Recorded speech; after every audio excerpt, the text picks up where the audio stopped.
नाज़रीन, अमेरिका और रूस के दरमियान दुनिया के दो बड़े समंदरों बहरुल काहिल और आर्कटिक के जमे हुए पानी में ये दो जजीरे खड़े हैं। इन्हें डायामीड जज़ायर कहा जाता है। इनमें से बाएं वाला बड़ा जजीरा रूस के कंट्रोल में है और दाएं वाला छोटा जजीरा अमेरिका का हिस्सा है। दोनों जजीरों में फासला सिर्फ 3.5 किलोमीटर का है, लेकिन दोनों में टाइम का फ़र्क देखा जाए तो रूस वाला जजीरा अमेरिका के जजीरे से तकरीबन 21 घंटे आगे है। यानी अगर अमेरिका वाले जजीरे में पीर की दोपहर 3 बजे होंगे तो रूस वाले जजीरे में मंगल की दोपहर के 12 बज चुके होंगे।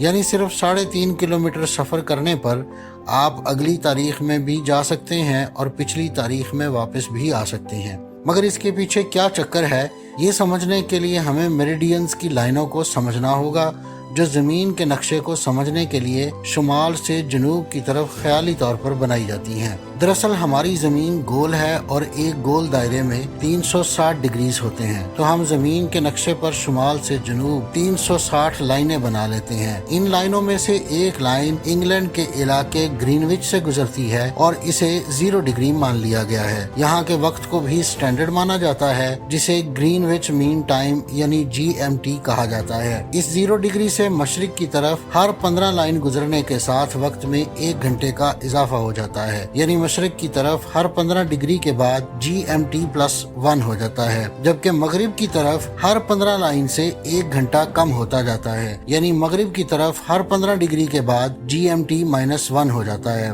इस तरह जब 180 डिग्री की लाइन आती है तो वहाँ मशरिक और मगरिब के वक्त में इतना फर्क पड़ जाता है कि दोनों अतराफ की तारीख बदल जाती है और इसी 180 डिग्री की लाइन को इंटरनेशनल डेट लाइन कहा जाता है, जो कि बहरुल काहिल में से गुजरती है। अलबत्ता दुनिया के ममालिक इस इंटरनेशनल डेट लाइन को पूरी तरह फॉलो नहीं करते, क्योंकि ये लाइन कई ममालिक को 2 हिस्सों में तकसीम करती है। मगर जाहिर है कोई भी मुल्क अपने पूरे मुल्क का वक्त और तारीख एक ही रखना चाहता है, इसलिए इस पे ऊपर पूरी तरह अमल नहीं किया जाता। जैसे पाकिस्तान से तकरीबन 18 लाइंस गुजरती हैं, यानी 60 से लेकर 77 डिग्री तक, लेकिन हम 75वीं लाइन के मुताबिक अपना टाइम रखते हैं, जो कि GMT से 5 घंटे आगे बनता है। नाज़रीन, ये थी आज की वीडियो। अगली वीडियो तक के लिए मुझे इजाज़त दीजिए। अल्लाह हाफिज़।